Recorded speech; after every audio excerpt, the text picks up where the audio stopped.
It's alive! It's alive!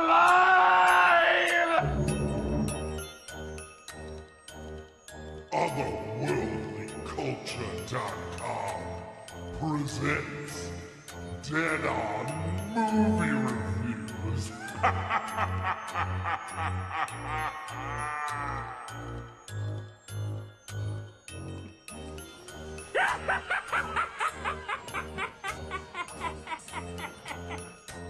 Salutations and mutilations!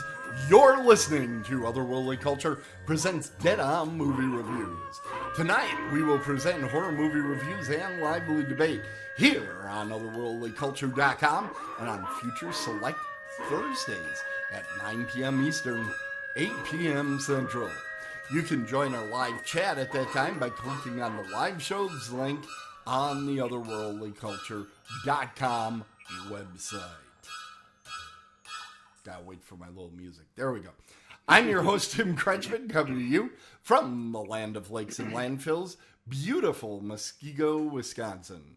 Dead On Movie Reviews is now one of 3 rotating shows on Dead On Thursdays. Alternating weeks, you will see this program, or Dead On the Bases, or our newest offering, Now Streaming, which is a panel discussion on a film on a free ad-supported streaming service, and I just learned what movie they're going to be doing next time, which is It's a Mad, Mad, Mad, Mad World.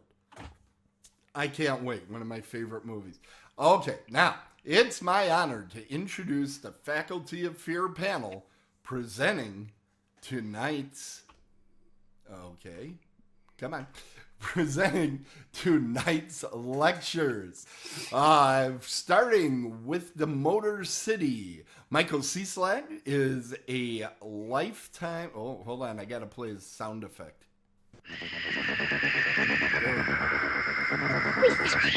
Michael Cieslak is a lifetime reader and writer of horror, mystery, and speculative fiction. He has served as an officer in the Great Lakes Association of Horror Writers.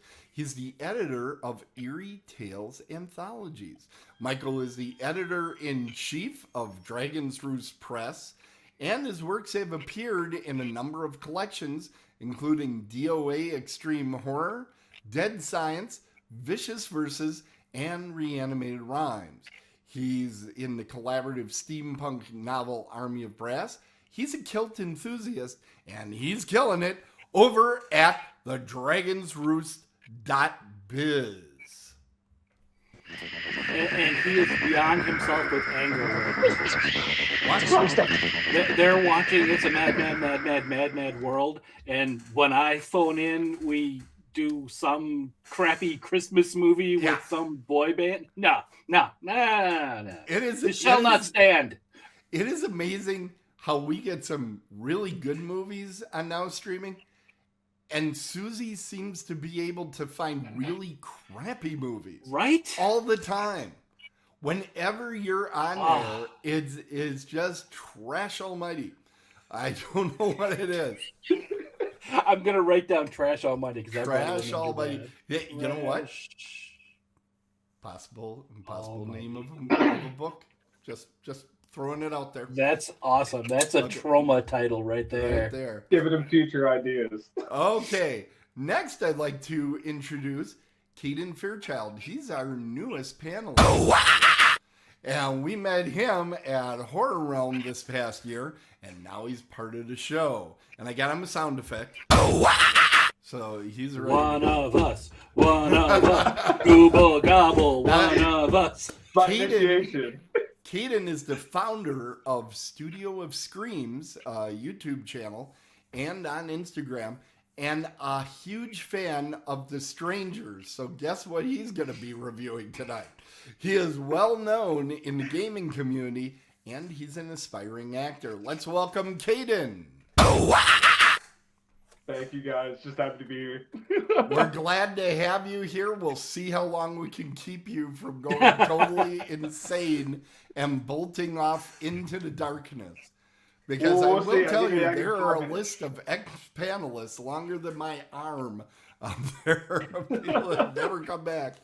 All right. So everybody keep your ass in your seat, sharpen your pencil, and let's get unruly with the Faculty of Fear. And we are going to be starting with our good friend, Michael Cieslak. Michael, what have you been watching? Not sure what the exact precise title is. It's Dream Eater, but some places have it listed as Eli Roth Presents Dream Eater, Yeah. which is why I need to come right out up front. And in the terms of full disclosure, this is distributed by Eli Roth's The Horror Section, which is a not crowdfunded, but it's a not just a distribution company. It has a lot of regular people who are investors, and I am one of the investors. So I just want to put that out there right away, just so there's no, well, he did this, he reviewed, yeah, whatever. Also, on a second little funny note, I'm watching this, and about 20 minutes in, I'm going, man, this seems really familiar. And it dawns on me, this is a movie that I saw a couple of years ago when it was doing the convention circuit. I saw it at a Lovecraft Film Festival. While it's not actually like a H.P. Lovecraft type film, it has there's a little nod or two to that. So I'm like, I was actually pleased that something that I had thought was, not to get ahead of myself, but I thought was a fairly competently made film was getting a wider distribution, because a lot of times I'll see things at film festivals and go, oh, that'd be great. And, it disappears and no one ever hears from it again. Mm-hmm. This is a very small production company. It's about an hour and a half long.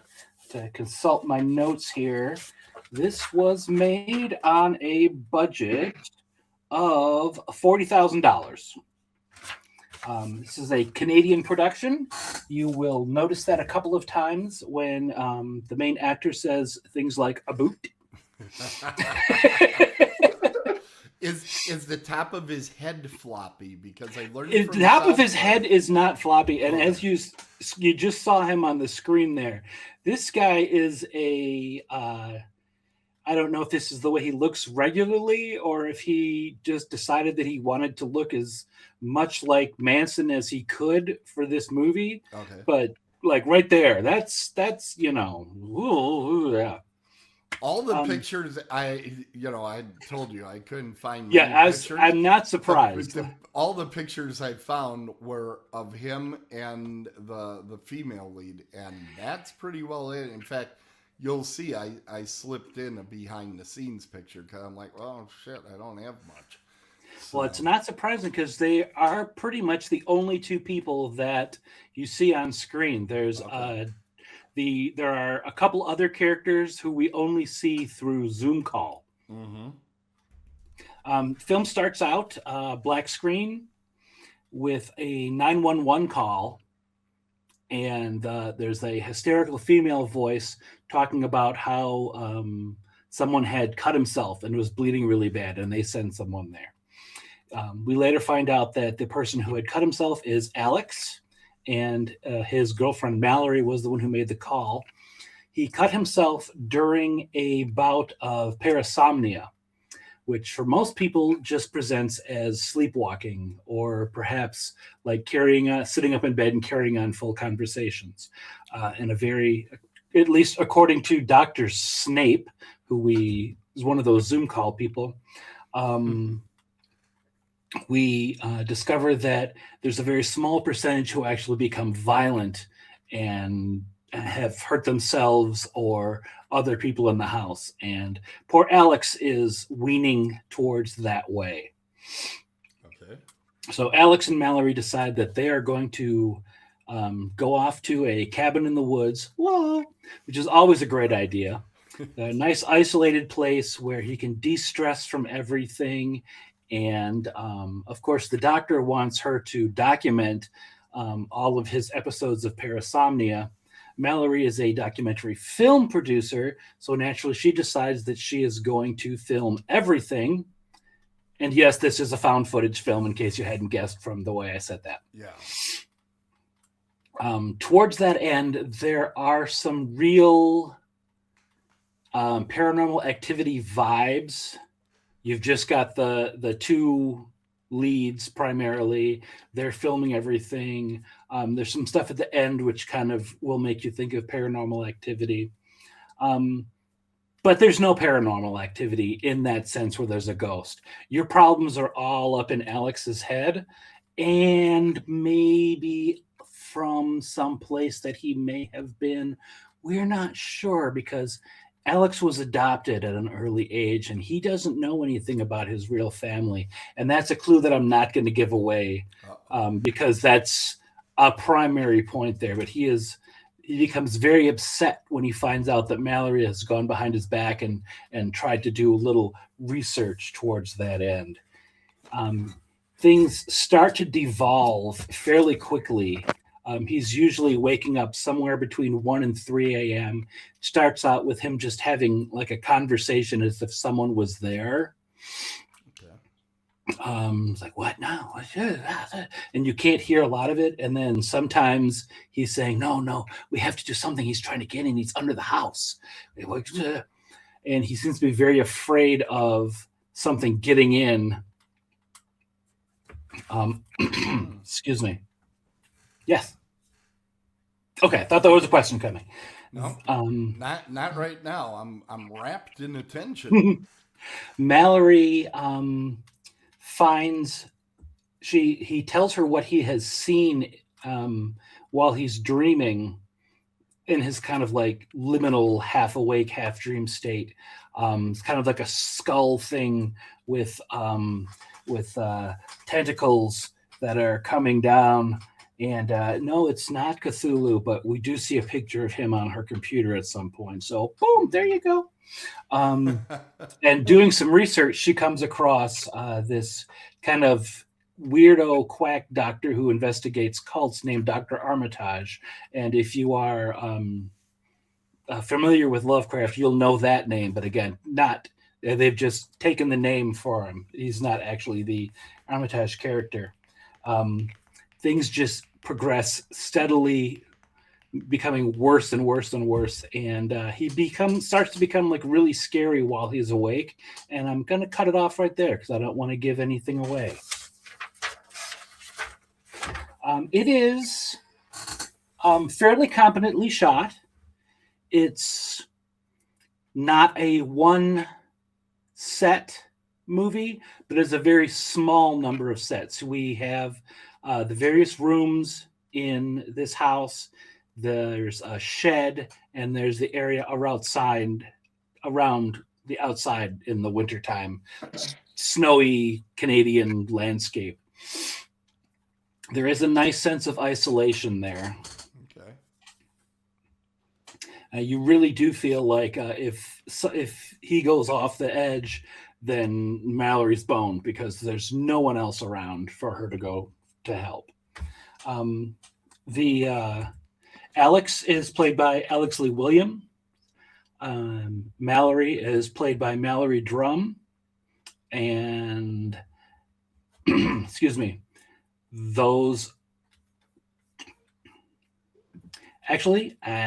me back that up. Alex is played by Jay Draculic. Okay. Yeah, like Dracula, but with lick at the end. I apologize for that. Alex Lee Williams, It's like Mallory Boys. Mallory Drum, and Jay Draculic are also the writers and directors of the film. Okay.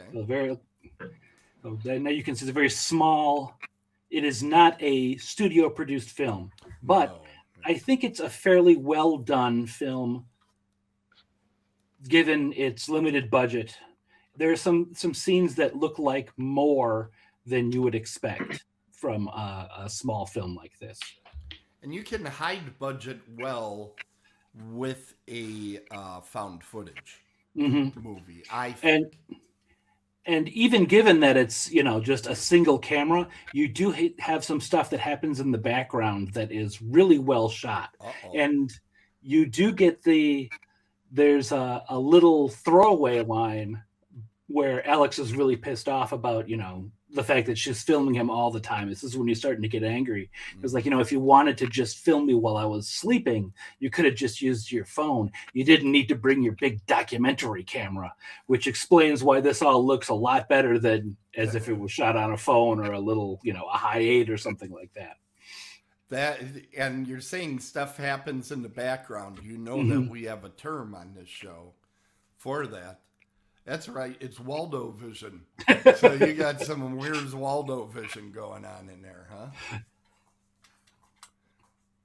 I love Waldo vision, frankly, because it makes me put down my phone and actually watch the movie, which happens little these days. Mm-hmm. So shot over 9 days with a total of 8 crew. Wow. And I don't think you'd know that just watching it. Okay. All right. Is it grading time? I believe can't it is. Read your eyes tonight. Sorry. I've got new glasses. Okay. I believe it is grading time. We'll get to the grading. There it is. Wow, it actually came up. Beautiful. So I can't read you on this one. What are you giving this one? I'm going to give this one a B-. It's a solid film. It does, for the most part, keep you enraptured. It loses some points for me in that it does have some cutesy horror reference things, like the doctor being Dr. Armitage. As they're driving up, he's like, oh, look, it's our very own Overlook Hotel. And as I mentioned, there are some things, especially the very ending, that will remind people very much of Paranormal Activity, but not necessarily in a bad way. I would say if you can grab it streaming, go ahead and watch it. I think it's worth a watch. And I should mention, I looked into it. It's on digital on demand all over the place. Amazon has it. I think Apple has it. It's all over the place. And it's an interesting thing because I watched it on Amazon, and you do have the option of renting it in HD or SD. I'm kind of a cheap ass, but you can save the $1. You're not going to miss anything if you don't watch the HD version.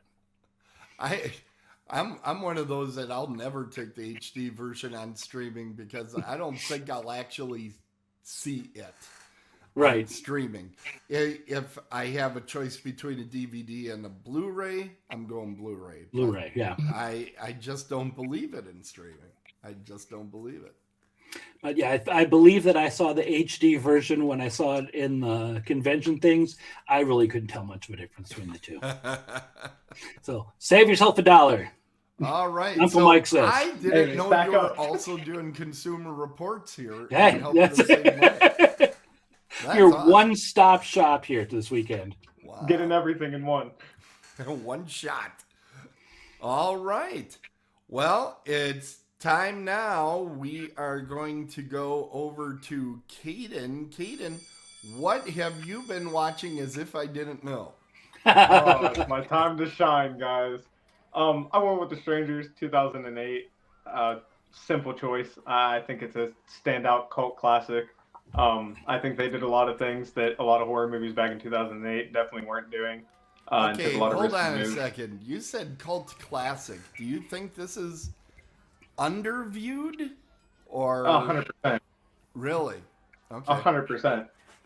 I think The Strangers is standout, one of the most personal horror movies for me that actually kind of had me, goosebumps and hair standing up. I think there's just so much that they did different and that they had like a unique twist to it that I just don't think it's appreciated the way it should be. Okay. All right, I'll let you get back to it. I wanted to ask you if you thought that because it seems like a movie that a lot of people know and they're making sequels and it's becoming a franchise. And I'm not sure I would consider it a underappreciated, but okay. I think we're getting to a point where it's getting a little more recognition, but even the most recent movie, if you look, the sales for all of them just kind of go down. but the reviews go up or stay the same. So Okay. it's kind of like people kind of threw it in the back of their mind, forgot that it was a thing while they're spread out being released. And I don't know. I don't hear 2008 being talked about the way that at least the rest of the movies that have come out for The Strangers have been. I feel like, especially 2018, The Strangers Pray at Night, I feel like that's probably the most talked about one.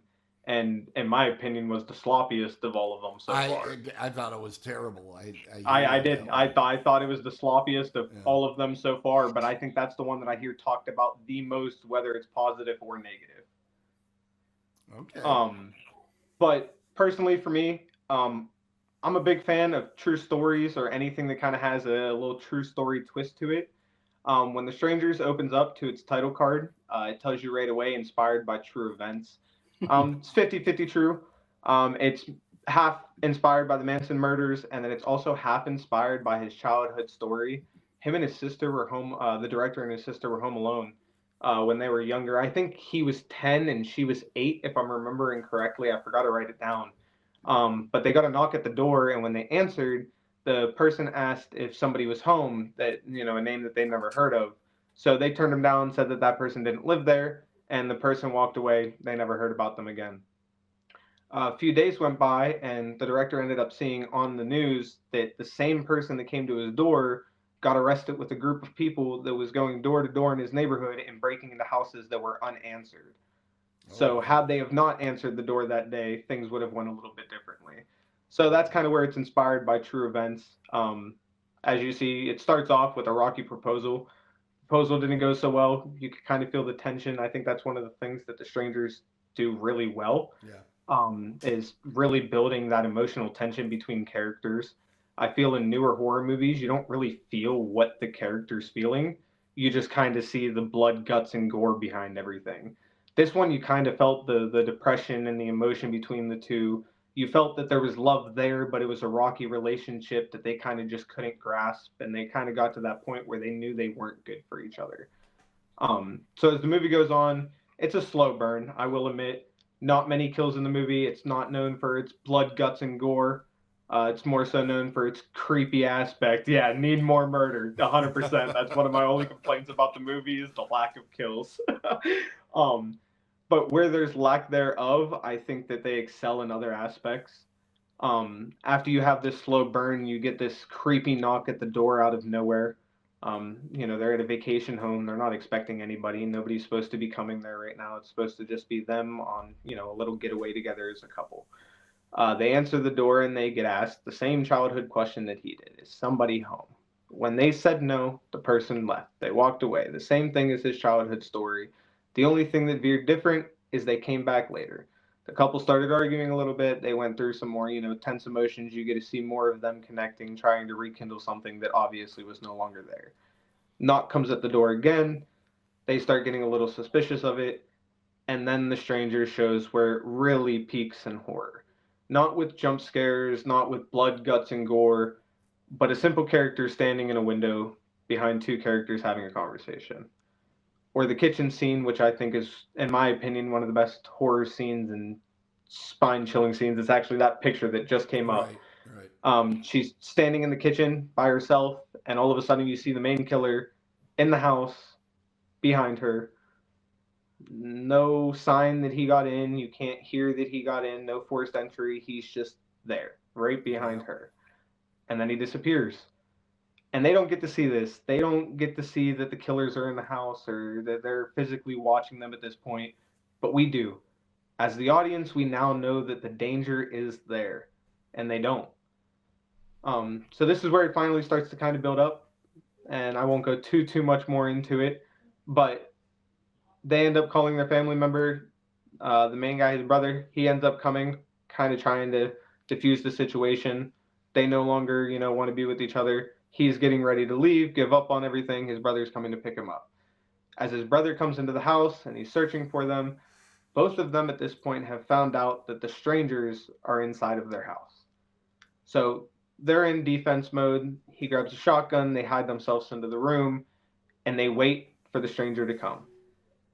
The brother comes walking down the hallway, an eerie record playing, scratching on repeat, which is one of the things that I also think The Strangers does great, is the music ties in with emotion so well. Yeah.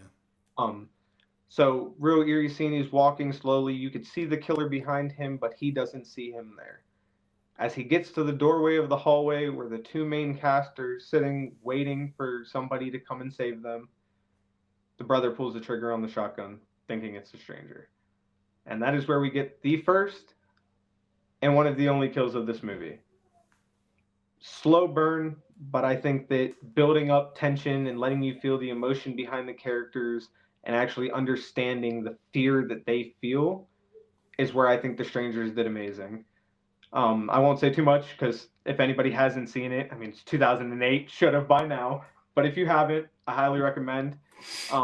I just think even though it's a slow burn, not too many kills, I think that it's a standout in horror for its music, its scenery, and just the way that it makes you connect with the actual victims, not the killers themselves. What do you think of Liv Tyler as a scream queen, I guess, in this one? Honestly, I expected after I seen this. Now I was real young, when this came out. Yeah. But I watched it plenty of times growing up. I thought that I would end up seeing her in a lot more films than I did after this.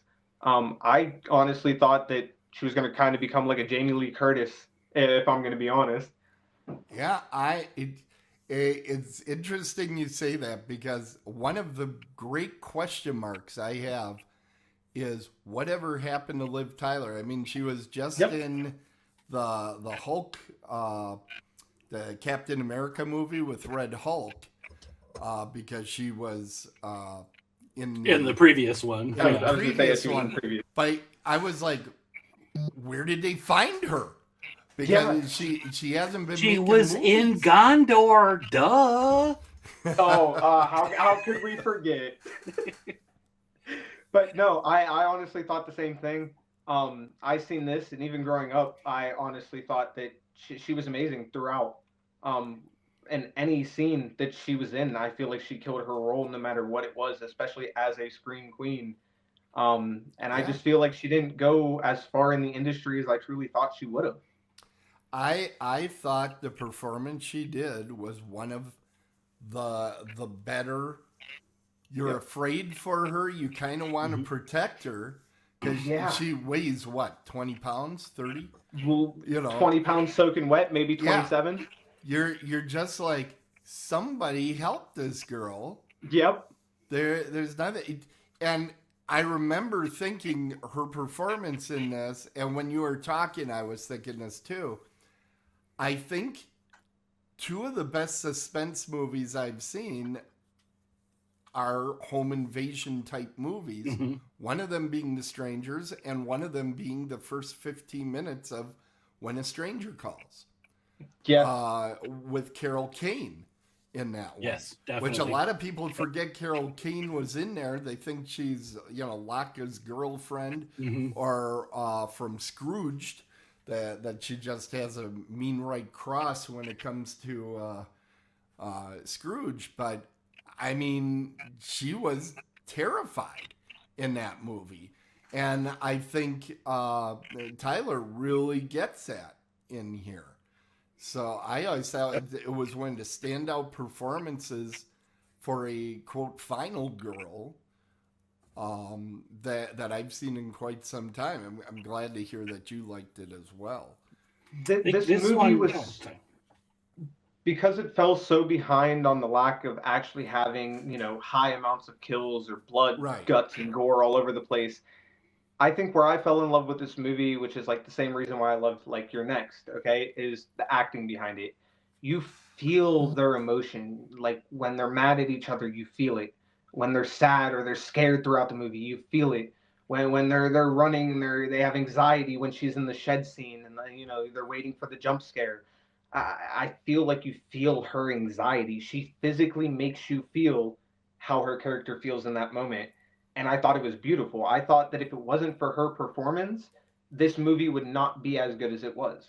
Well, I think what she conveys very well, and this feeds into my favorite term, Waldo vision, is, it's that feeling that you're being watched. The Yep. whole time you're watching this movie, you're like, she is looking over her shoulder. She's like, he's right here. He's Yeah. right here. Michael, you're about to say something. I was going to say that this was kind of one of the earlier kind of rebooms, if I can create a word, of the home invasion movies. I think Vacancy might have been before this one, and I don't think was done nearly as well. Mhm. And I think what sets this one apart is what Caidin was talking about, is the sense of suspense. It's not an action movie with horror elements where you have, a cast of 15 people and only one of them is going to survive until the end. Right. It's just the two of them, and the suspense that builds up is, again, really well done. Yeah, it's very economical in its storytelling. Yeah. Which I think helps it a great deal.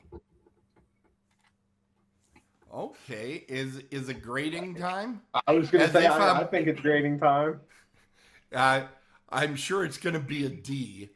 100%. We'll just we'll let's see what it's going to be here. So I did take some thinking. I did a critical rewatch, made sure that it was refreshed on my mind, that it wasn't just a childhood memory that I've watched too many times that I was going to grade too high. I still have to go with A-. I still think that The Strangers 2008, I think that it paved the way for home invasion films. If you look at like Us, which is arguably a great home invasion film, I would argue that they not copy and pasted The Strangers, but they took a lot from their playbook. And I think that's what made that movie great. I think a lot of the risks and, aspects that The Strangers took that a lot of movies makers and directors weren't doing at that time for horror movies paved the way for a lot of films that aren't even just home invasion films. So A- to me, music, scenery, emotion, character development, it's all beautiful to me. All right, now I'll go with that. Now, Tim, before you get started, there's some Waldo vision in yours, right? Because we got to keep this going. There is. Okay. Yeah, we're Just wanted to make sure. on the Waldo vision. We got to make it 3 for 3 now. I do want to mention there is a movie I think you would really enjoy, Caidin, that you probably have not seen. Okay. The movie is from 1967. So Okay. not only is it before when you were born, it's actually so old, it's from before I was born. I know you don't think there were movies back then, but they did recently develop electricity at that point. I was going to say, we were just starting then, huh? The movie stars Audrey Hepburn, and oddly, the bad guy, you know which one it is, right, Mike? Yes, I do, and I have a funny story about seems it. like he knows right away. The bad guy is actually played by Alan Arkin. Okay. A comedy actor. Yeah, I was going to say, yeah, I actually know that name because of my grandpa. Yeah, Alan Ah, Arkin. Christ, I'm old. And Screw you, Caidin. Yeah. I'm sorry, I'm young, man. I can't control it. I didn't choose it. So the movie is called Wait Until Dark. Okay. It is a movie about a blind woman that I'm not going to get into the specifics, but they break into her house and terrorize her. Okay. It reminds me a lot also of a similarly themed film, the best that Blumhouse has come out with, in my mind, and that would be Hush. I agree. If you've Hush not is seen hands Hush, down the best Blumhouse film. I think it's their best movie. Yep. Yeah, I'm pretty sure that is my best Blumhouse. Okay, if that's what you're to comparing it to, I'll watch it. Yeah, I cannot recommend Wait Until Dark enough. There are some brilliant ideas behind that film, and like I said, I don't want to give anything away for someone that hasn't seen it, but to put it in perspective of just how old that movie is, my parents saw it on a date. And Tim will understand what I'm saying here when I say my dad then borrowed an outfit to show up at my mom's dorm room door dressed no. as Alan Arkin, and she Oh. just about punched him in the face. Yeah. So there was the distinct possibility that I would not be here exist. because of my dad's really bad decision to do Really that. bad decision. It's a great movie, and I believe, if I remember correctly, because it's very obvious when you watch it, that it came from a play. Because Yes, it's like yes. locked down into one location. Yes. Much like The Strangers is locked Mhm. down in one location. Yep. And I always thought, what would seeing that movie be, or seeing that play, what would that be like? Because it was incredible as a movie. I can only imagine being in the same space as that character. I'll have to watch it. I'll have would to find just out what be it's on amazing. one. Yeah, it's a great movie. It isn't strictly told a horror film. It's more in the thriller genre. Yeah, thriller, suspense. Yeah, but It's definitely it's worth a watch. excellent. It's excellent. Okay, enough waxing poetic on that. It is time for my movie, which will feature Waldo Vision. Autovision. Yeah. Oh, let's get this spider out of there. Okay. So I watched a movie that was one of the highest box office films of last year, as were many horror films last year. A sickening amount of films last year. The horror movie genre is making money for all sorts of people. This one was making money for Warner Brothers so that they could get lots of cash out of Netflix. Apparently, this was the entire plan. I was really looking forward to this film because I am a big fan, it turns out, of the director, Zach Krieger. I didn't know him when he was doing comedy. I had no idea that he was a comedy guy, but Zach Krieger started with The Whitest Kids You Know, and which is a sketch comedy show. Shut the front door. You didn't know this? I did not know that. Yeah. Okay, sorry. This is Muting my mic. because I recently gave the movie Barbarian to Jeff on Dead on the Basis. So I did a lot of research on it. I'm like, wait a minute, that's the same guy? Yeah, it's the same guy. So he made Barbarian, which I thought was fantastic. But when I heard that this movie was coming out, I'm like, yeah, is he a one-trick pony? Because I thought a lot of that movie depended on the makeup and the shock of that initial view of the baddie in that one. So I'm like, can he redo it? Because I feel that movie's Barbarian is actually surprisingly deep, but doesn't rub your nose in it like A24 garbage does. It's like that movie, Barbarian, when you look at it, what it's really about is, can women trust men? And the answer, of course, is no. But it really does a beautiful job with that. This movie, I have more difficulty saying what is the actual theme of the movie. But it is such a stunner in the way that it tells its story. So what is this movie? The movie is called Weapons. And the movie starts kind of like a Twilight Zone episode. Like, here's the setup. The setup is a teacher walks into a classroom. And all of her students, save one, are absent. She walks into this room, and there's 20 empty desks, one kid sitting in the class. And you find out that all of those students didn't just play hooky, didn't not come. They all ran off in the middle of the night. Just running into the night. Nobody knows why, but they know that it happened at a particular time at night because they had security footage on their doorbells. Okay? And it was only this one classroom. It wasn't any other classrooms. You know, there's multiple first or second grade classes. I can't remember which grade it was. But it was only this one classroom. And the only people from that classroom that were still around is this one lone pupil and the teacher. The teacher is played by Julia Garner from Ozark. She was in The Wolfman also, I believe, last year it came out, or maybe prior to that. I can't remember the exact year. I love Julia Garner. I loved her character on Ozark so very much. I love, she has some of the best lines I've ever heard, like shut your nugget mouth and get the hell out, and what you got ain't a disability, it's just poor judgment.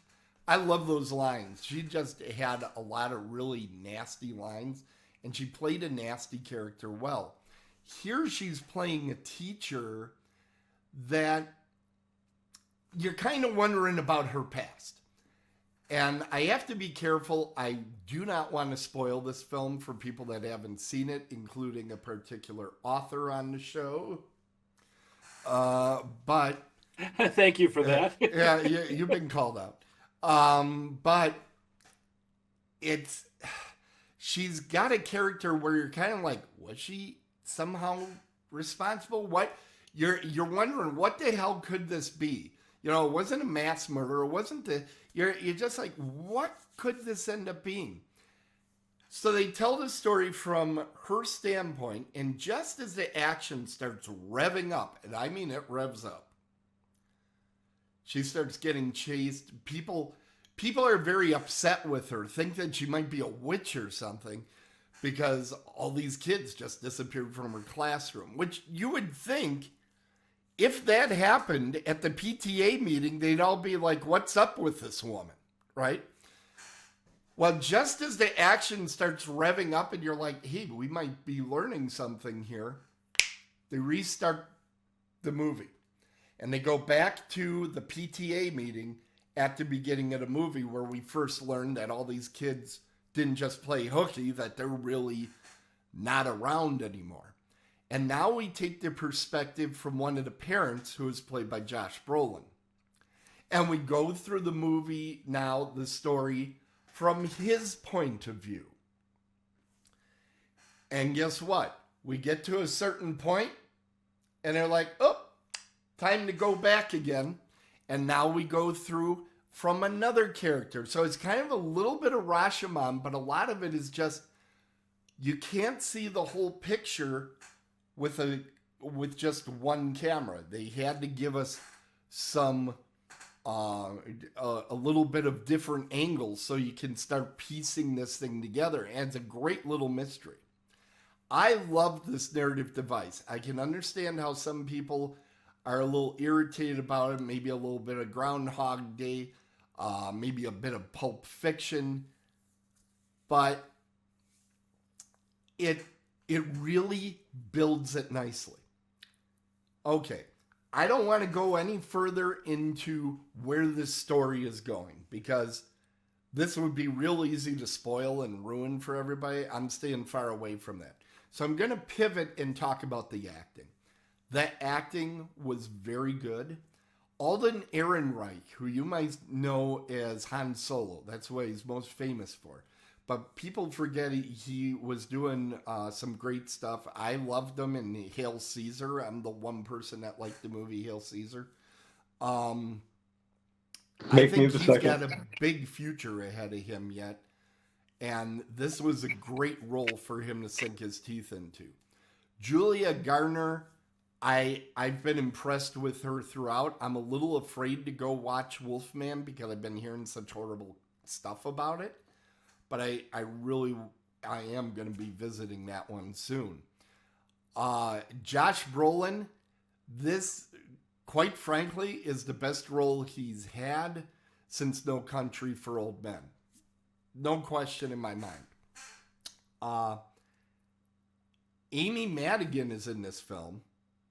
And I'm just going to tell you, she's completely unrecognizable. Completely unrecognizable. I watched a lot of those movies back when she was popular. She's aged, and the makeup they used aged her even further. So I didn't recognize her, and she is a powerhouse in this film. You probably won't recognize it's her until at the end, and you start piecing it together. Now, what impressed me with this film was the restraint. It slowly built the tension. And you go through the story almost 6 or 7 times. It's like it gets to a point, and then it goes, okay, we're gonna take the tension off, and we're gonna rebuild it. And it got bigger each time you went through the story. Unlike the movie Longlegs, where I found the ending to Longlegs absolutely impenetrable. It didn't make sense. It was just not good at all. This movie, the ending is satisfying. It isn't spelled out for you, but you can figure out what the mythology is and how it works together. Unlike in Longlegs, where they had a mythology where you're kind of like, huh? What? This thing, once you know some of the key things, you go, aha. And I feel like this movie is one that I will pop into the machine again and watch this darn thing again, because there are so many clues throughout. And by doing the whole, we're going to tell the story over and over and over again, you recognize the clues because you've seen them 2-3 times, which I think is brilliant. That's something like in The Sixth Sense. I remember they had to kind of show clips. Remember when they do the big reveal in Sixth Sense? They show clips from earlier in the movie where you go, oh, that's right, nobody was looking at him and all that stuff. Because they already repeated it a number of times in this one. You already have that, so it's already stuck in your head, which really helped, I thought. The other thing, when I watch these movies, it isn't always about the jump scares or the shocks, which this one has a couple good shocks in it. But it's mostly about the tension, but also when you get that cold feeling. I call it the chills. I think a lot of people call it the chills. Where you're just like, oh no, don't do that. What the hell? I got that 2 or 3 times. It's nice. Like a giant dread bubble just blew up in front of you, and you're like, things are not going to go well here in just a moment. This is going to be bad. And it did that a couple of times for me. I really appreciated that. I'm pretty sure that Zach Krieger is once again working on a horror movie. I am so happy, I can't even tell you, because I think he's one of the most talented horror directors we have right now, and I can't wait to see his next film. So I'm going to grade it, and I am going to give it what's called the Stranger's number of an E-. It's getting the same grade. I think it was awesome. I think people that haven't seen it are doing themselves a disservice and should get on that. And their name is Michael Cieslak. I have an open weekend. I wrote it down. I was so impressed with this film. I think you coming from a storytelling standpoint, you're going to see some of the machinations maybe better than I did. But after the fact, I recognized them. And I went, oh, this is really good. I also want to point out, for both Barbarian and this film, I shouldn't do this because it's another YouTube channel, but I am going to say fellow Milwaukeeans Red Letter Media did reviews of both of these films. That don't watch it before the film because they go full spoiler and all that. But they do an excellent job of explaining exactly what's behind all of these shots that you kind of say, oh, it's a throwaway shot. And they're like, no, You don't understand. This is all built in there. And I grew my appreciation. I had written down originally a B+ for the film, and after watching a review, I cranked it up because I'm like, there's more to it than I even saw was there. But does this movie deliver gore? It does. Does this movie deliver chills? It does. Does it bring suspense? It does. Does it have jump scares? It does. Are there some humorous moments? Yeah, there is. One of the pictures you might have saw was about like 7 hot dogs on a tray. That's somebody's dinner. Yeah. So I mean, there's some funny little things put in there to release some of the tension, but the tension, once it's up and running, it is terrifying. And I don't say that too often. I can't wait to ruin Jeff's sleep for a week. When you throw him this one? Yeah, I can't wait. I thought Barbarian would mess him up more than it did, but I think Society did what I was hoping for him. But, before you wrap everything up for weapons and all, can I ask one question real quick? Yeah. Because for me personally, it's how I felt, so I want to see if somebody else does. Did you get because I heard you talking about the clues and everything and how they kind of threw them at you and reminded you of them. Yeah. Did you get kind of a original Saw type of feeling, like Jigsaw type of feeling when it came to the clue aspect of the movie? I got a lot of Rashomon. Okay, I can see that too. I got a lot of Pulp Fiction out of it. Pulp Fiction was probably the first thing that screamed in my face with it. Yeah, I got a lot of Rashomon when they went to the drug guy. Okay, because it was an unreliable narrator.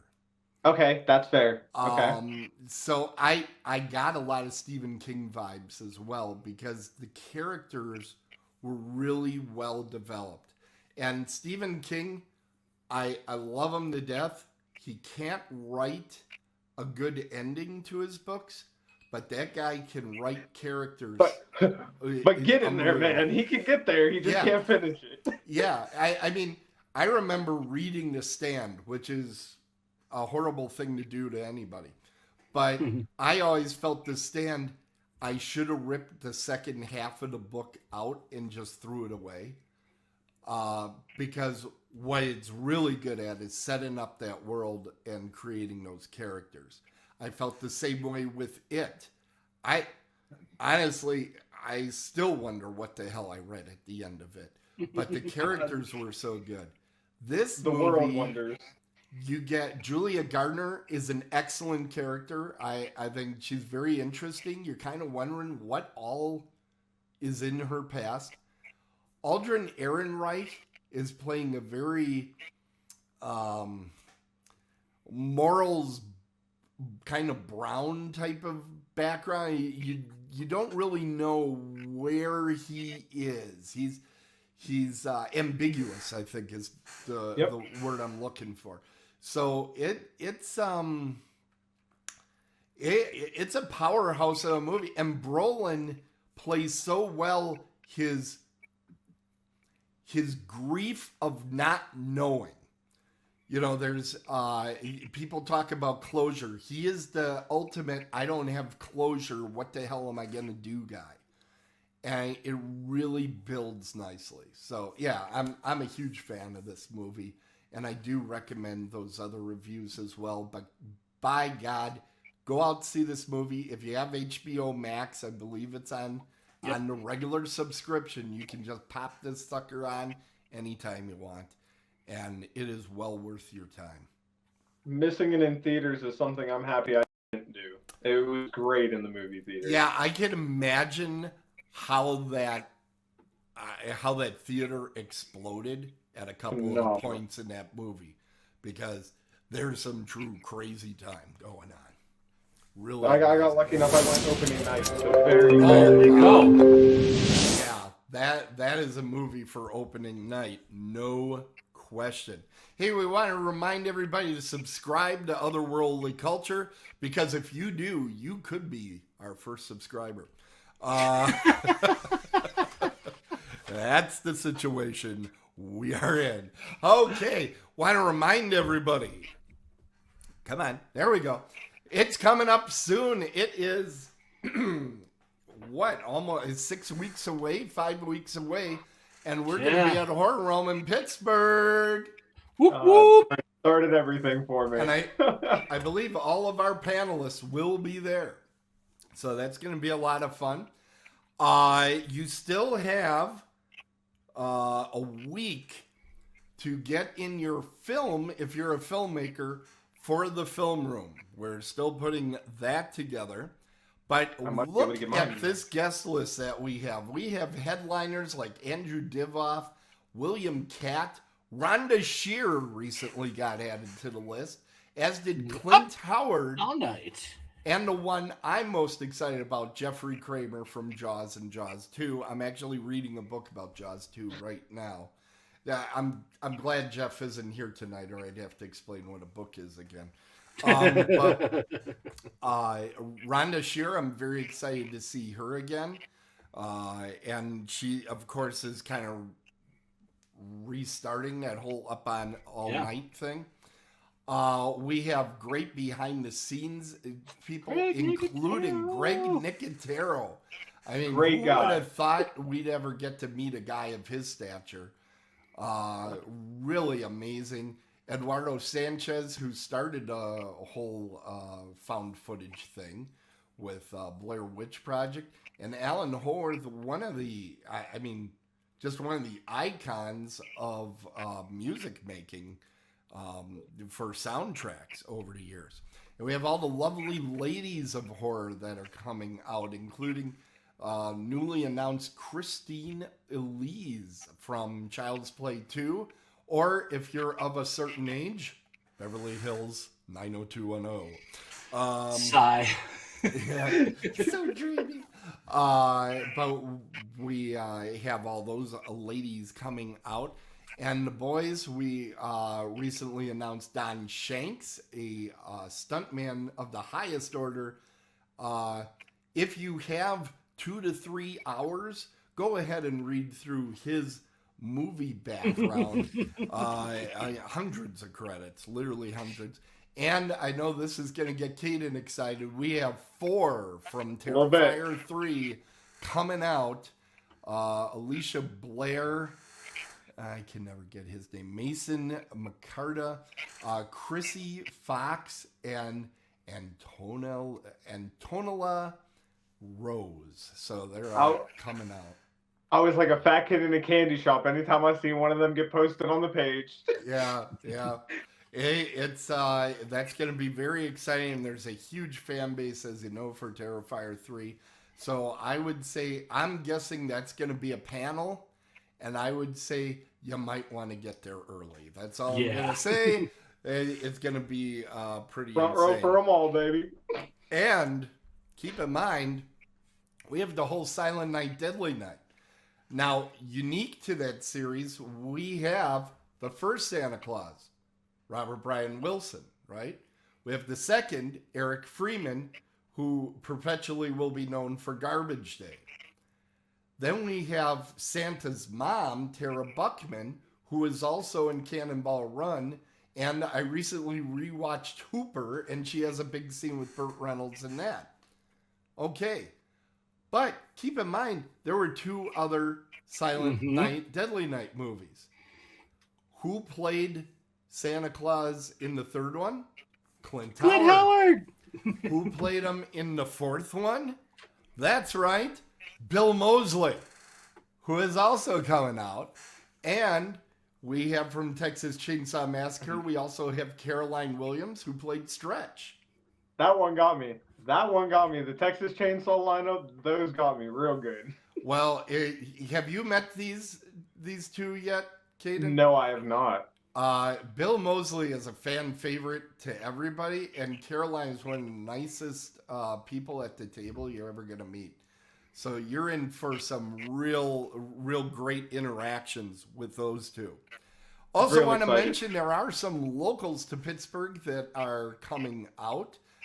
Toe Tag will be there. We have the Grim Life Collective, they're podcasters. Keystone Wrestling Alliance will be in attendance, and Happy Cloud Media. But most importantly to everybody is the question, who's going to be moderating the panels? And yes, I'll be back. I'll be one of the moderators. Mike Exler from our programs will be a moderator. Little Jeffy Miller will be there, the Yump.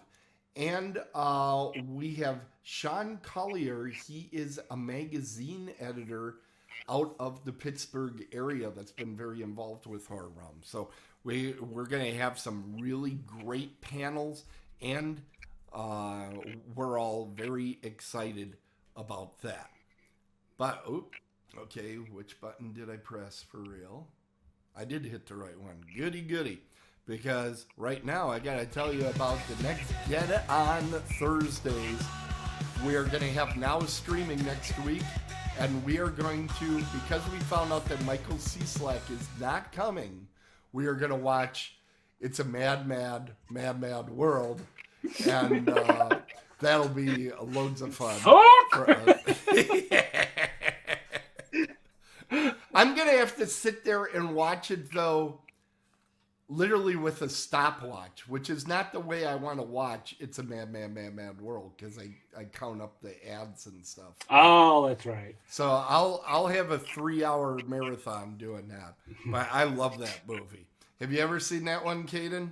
No, That's actually, another I'm one. not. And that one's Hysterical. free. It's awesome. Okay, and we want to remind everybody you can subscribe to our shows on YouTube, Pandora, Spotify, iHeart, Pocket Cast. I can't remember that one. Amazon and Apple. Oh, Podcast. Automatic. Nah, I can't remember what that one is. That's very upsetting. I can't remember. You know what I do Somewhere remember? out there. The greatest in publishing is right there with the Dragon's Roost at thedragonsroost.biz. And were you going to tell us something exciting that I've been waiting all show for? Con season is revving up. Mm-hmm. My first one will be at the end of the month. If you're in the area, come out to Confusion. It's January 30th through February 1st. I am on 10 panels over the course of 3 days. What? Apparently, I'm going to be eating on the run the whole time. Yeah. Holy You are popular there. How are you going to sell books, my man? I'm not. I will not. be at the mass autographing and selling books there, but I'm not vending at this one. I'm just a panelist. Now, Confusion, where is that? You said This will be Detroit? in Novi, which is one of the suburbs of Detroit. Yes. Okay. The following Saturday, I will be in Akron, Ohio for Akronomicon. Akronomicon. God, that's hard to say. It's my first time doing the show, but look for us in the vendor's booth. A couple of Dragon's Roost Press's authors will be there as well. Ooh. And then at the end of February, I'm at something in Pittsburgh. I forget the name of it. Yeah, I'll be in the vendor's room. I think it's called Horror Realm. And Great website, by the way. last weekend, we had the very first Midnight Creature feature show at the historic Howell Theater, which is a very nice little theater, which is fortunately about maybe 10 minutes from me. And we will be doing this on a monthly basis, where Dragon's Roost Press will be sponsoring a film. This is for people who miss the Grindhouse. This is for people who love B movies. This is, for example, the first movie we watched was 1974's Deadly Weapons. Oh, I'm not aware of this. What's that one? I'll just write it down. I know better. This is one of the two movies starring Chesty Morgan. That sounds like it's I'm going to give away a think piece, huh? I'm going to give away a plot point. Okay. Her boyfriend gets murdered. she goes on a revenge rampage and kills the guys with her boobs. I'm in. I'm in.